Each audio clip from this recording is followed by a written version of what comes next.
Now, one of the other places that we see people having higher risks of heavy metals is people following gluten-free diets. And I put this up here. This was a review paper published in Clinics in Gastroenterology and Hepatology. And so what you can see, the title, Accumulation of Heavy Metals in People on a Gluten-Free Diet. And so with this data identified is that people following a gluten-free diet had significant higher urine levels of total. So again, what's key here, because a lot of studies are what we call epidemiological studies. And epidemiological studies are like, oftentimes they're population-based surveys. So there's surveys a lot of times where they're asking people about things. This study was not a survey, it was actually an analysis where they measured output of the urine. So this is actually testing that found higher levels of arsenic and then blood, higher level of urine arsenic. So urine arsenic coming out in the urine, and then higher levels of blood, mercury, lead, and cadmium than persons not avoiding gluten. So why is this happening? I can tell you what we suspect. These authors, didn't go on to conclusively say why people following a gluten-free diet are exposed to more of these heavy metals. But the biggest reasons are, and we found this to be true, is that wheat as a food has higher levels of, rice as a food has higher levels of arsenic, of lead, and of cadmium. And so a lot of people following a gluten-free diet, what do? They gravitate toward this high consumption of rice because it's one of their favorite substitutes to make breads, pastas, cakes, and do baking with is rice. And then the other one is corn. They increase their corn. And so what they've identified with corn and corn byproducts is more mercury exposure. So we know that corn and rice, of all of the types of grains, have more toxic heavy metals in them than the other grains. And so again, somebody going on this traditional gluten-free diet where they're avoiding wheat, barley, and rye, but increasing their rice and corn, are exposing themselves to more dietary sources of these toxic heavy metals. And this is just one more reason why you probably heard me differentiate, when I say no grain, no pain, the title of my book, the title wasn't no gluten, no pain, it was no grain, no pain. And this is one of the reasons why, is the contamination of corn and rice with high levels of heavy metals that bioaccumulate in the tissues, leading to kidney and liver and heart and skin and all other types of potential damage. A lot of the symptoms, unfortunately, of celiac, like classic celiac disease, where you have the GI tract inflammation, and we got increases of inflammation. You can have increased malabsorption, so vitamin mineral deficiencies. And the problem, one of the biggest problems with somebody who's got like a gluten sensitivity, not just celiac, but also non-celiac gluten sensitive individuals, is these are very big problems for them. And what happens is this malabsorption will affect things like calcium and magnesium and zinc and copper and selenium. These are all very important minerals. And what's been shown in research is that when people develop, or when people have deficiencies of these particular minerals, then if they are exposed to heavy metals like mercury, lead, cadmium, and arsenic, then these metals will actually have a more profound effect. In other words, people with poor mineral status are more impacted by heavy metals. They can actually become toxic more easily. In other words, healthy mineral status protects us, in a sense, from over-accumulating toxic metals. Because remember, these metals compete with these metals for binding sites. This includes in the intestine for absorption. And so if you are malabsorbed here, you can pick up more of these things, especially, again, remember, if you're a newly diagnosed gluten-sensitive individual or celiac individual, you probably already have some deficiencies in these minerals, and so you are at more risk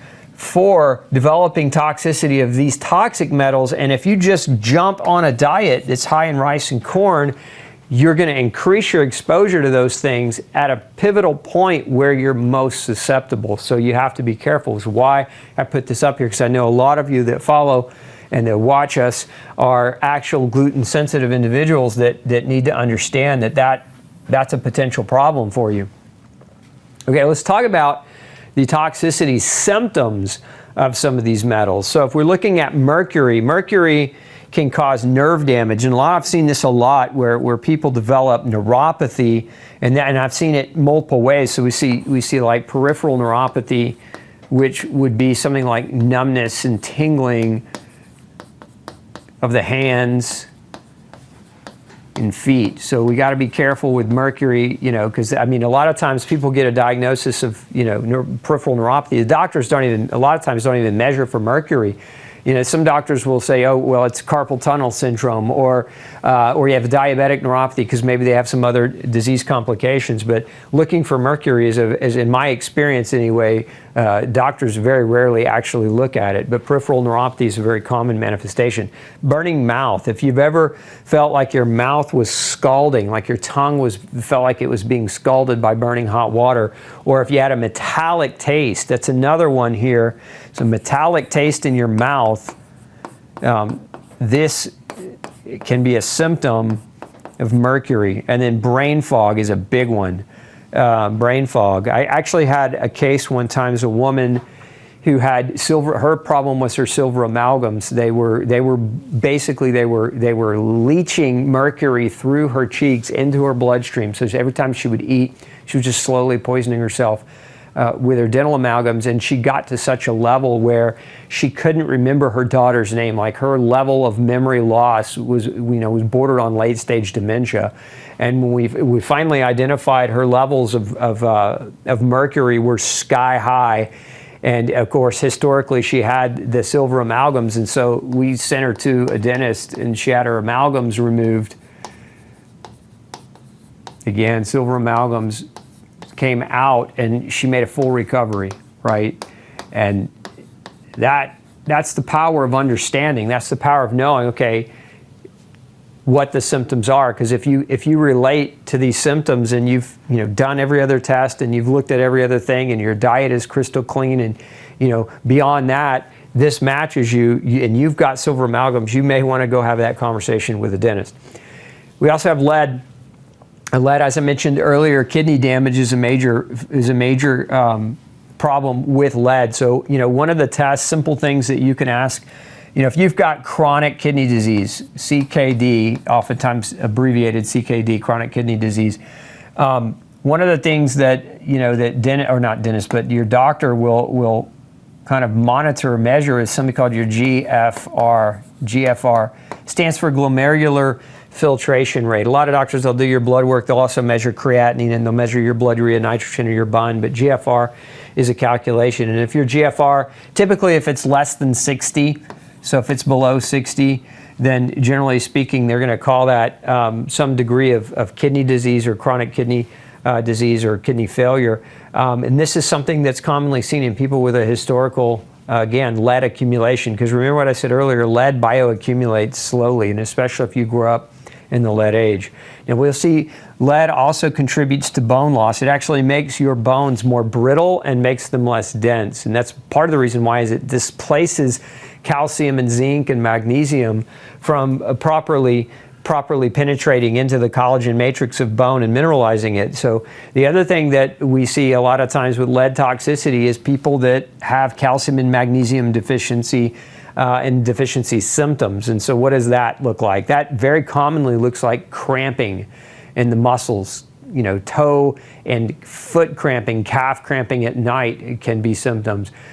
Spasms, eyelid twitches, shoulder twitches, just involuntary motor spasms or muscle spasms are very, very common manifestation of calcium and magnesium deficiency. So if you've got that, don't know why, your diet's good, your nutrition's good, again, you might want to have your levels of lead looked at, especially if you've got also unexplainable chronic kidney issues and don't know why. Let's move on to aluminum. Aluminum's a big one that impacts and affects the brain. So we get dementia, memory loss, long-term, earlier term, or shorter term. We get brain fog, neurological inflammation, and this can sometimes be found, on an MRI. Now, there's a special type of MRI that's better at diagnosing brain inflammation than like a standard MRI, and that, if you're talking with your doctor, you might just talk to them about this technology. It's called NeuroQuant, and what that is it's a three-dimensional MRI that can actually visualize the brain a lot better to pick up on nuanced inflammation, neurological inflammation. But aluminum, very, very much it impacts or affects the brain. And we have cadmium. Cadmium can, like lead, can cause kidney damage and bone loss. But one of the other symptoms of chronic cadmium exposure is chronic obstructive pulmonary disease. Things like shortness of breath or air hunger are kind of earlier warning symptoms of this. If you've been diagnosed with a type of COPD and you also have kidney disease and you've also been told that you have bone loss or osteoporosis or osteopenia, check it out. Cadmium might be something that's contributing to that problem. And then we have thallium. And thallium, one of the hallmarks, actually saw a case of thallium toxicity years ago, and this was in a case where a young woman had ascending neuropathy, where the neuropathy started in the toes and it moved its way up, the legs. Hence the term ascending. It's going up. It's moving its way up. As it gets worse, the problem starts low and it works its way high. She actually, by the time she made it to me, she was in a wheelchair. We were able to reverse this, but thallium was playing a big part of this issue. Dizziness, with unexplainable dizziness can be a symptom of thallium toxicity. Hair loss as well as dementia as well. Now, since we talked about arsenic earlier, I said we'll add it as a bonus. Let's just fill in some things with arsenic here. So arsenic can lead to a number of different problems. It's been linked to bone loss as well. But on the skin, it'll oftentimes lead to hyperpigmentation. Hyperpigmentation of the skin, of the feet, particularly Blackfoot disease, can be a manifestation of chronic arsenic exposure. Now, again, difference between acute and chronic, but Blackfoot, hyperpigmentation of the skin, not uncommon to see. And then we also see with arsenic, you get a lot of nausea and GI symptoms as well. And there's a marking that can appear on the nails. And so if you look at like a fingernail, so let's just imagine that's a fingernail. Okay, and there's a little moon in the nail. But you'll get lines going across, and they'll be horizontal. Let's make them a different color. Horizontal lines kind of going across the nail. So you'll see this pattern where they're kind of growing this way. And those are called Mies lines, M-E-E-S apostrophe, Mies lines. But those will be white. I drew them as yellow because we're on a white background here. But lines like that, patternistically horizontal going across the nail beds, could also mean arsenic poisoning or arsenic toxicity as well. Okay. Let's talk about how do we avoid it. So we know what to look for, what are the symptoms, but now what do we do to avoid exposure? So the number one thing that you can do, in my opinion, everybody living in an industrialized area should be filtering air and water. Best types of filters, in my opinion, filtering the air, you want like a HEPA filter is a really good place to start. It's relatively inexpensive for most people. You can get a HEPA, you can buy them at Walmart. You can buy them, at the local store for, a few $100s. You can actually, that's if you don't have, depending on where you live. You live in an apartment, you don't own the building. You obviously want to have a standalone filter that you can use. Now, if you own your own home, you may want to look at some more advanced filtration that you can add to your HVAC system, but this is a really good place to start. And then water, if you live in the city, probably the best way to filter your water is reverse osmosis.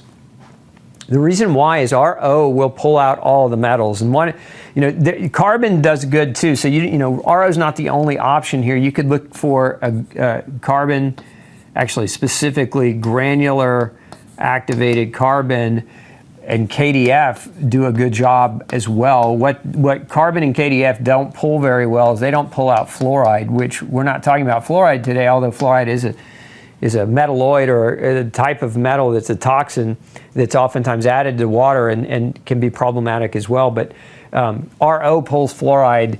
Carbon and KDF will pull out a lot of the other contaminant metals, but RO does a better job all the way around. So RO, in my opinion, if you live in the city, is a great type of filtering device. Just remember, if you use RO, you want to add electrolytes back to your water.